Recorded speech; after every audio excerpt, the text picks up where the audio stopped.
we've just got some news out from the Defense Secretary Chuck Hagel saying that he is ready for action if he's given the word. Yeah, that's right, Betty.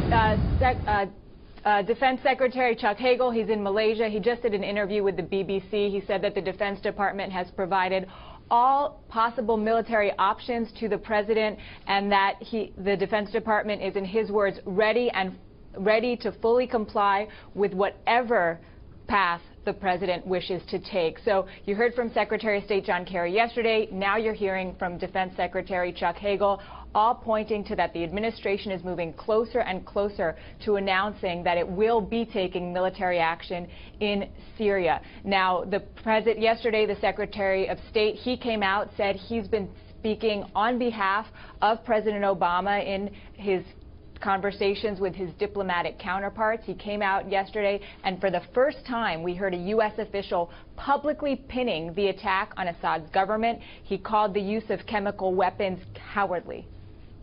It is undeniable.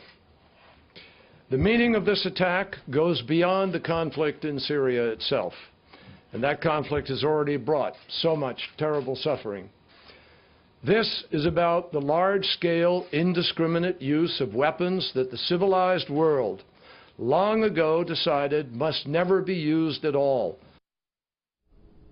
And Betty, the other thing we're seeing from the administration right now is that they're pouring cold water on these United Nations investigations, coming up with this report to confirm whether or not chemical weapons were used in those attacks last week. The administration is not waiting for that.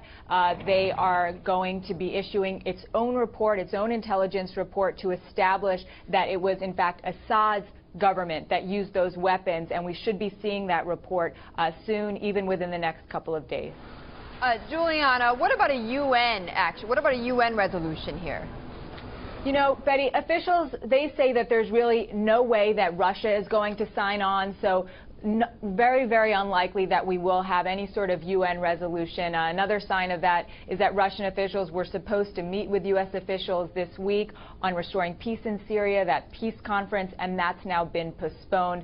The president made calls over the weekend to UK Prime Minister David Cameron and French President Francois Hollande. An official says that these are two key allies who will be playing a role in whatever military action the U.S. takes, as they were with Libya.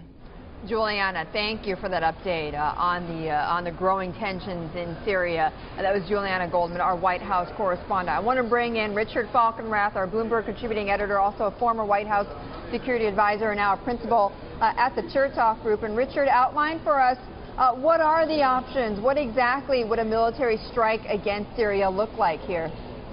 Well, Betty, the president has a lot of different options, from invasion to imposing a no-fly zone. I think by far, though, the most likely is a limited package of very precise airstrikes against regime targets. These are the leadership itself, the military, and the intelligence service that could be carried out from U.S. warships in the region or from aircraft overhead. And that would be done very fast, probably in the middle of the night, and it would be announced by the president after it's all over.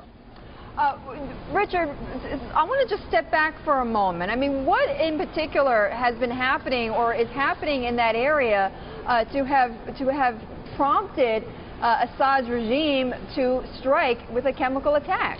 It's a good question. There's no clear answer. The Assad regime, of course, denies it.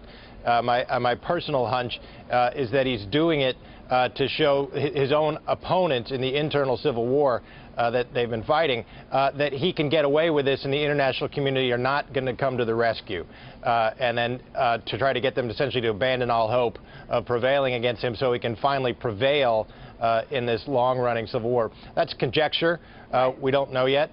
Clearly, it was a very provocative, brazen act to do it in such a large scale while the UN investigators were on the ground in Damascus. Well, it is a very brazen act, Richard, and it sort of raises the question. I mean, as you mentioned, the Assad government has said, denied that this has happened. I mean, given the large scale of this, do they really think that they would be able to get away with this? I don't think so. I mean, the foreign minister comes out and says this, and his job is to lie on behalf of his country. There's no way they could think that an attack of this scale would go unnoticed by the international community. And by the way, there were several smaller scale attacks that occurred last year, which also have now been attributed by the White House to the Assad regime after some period of investigation.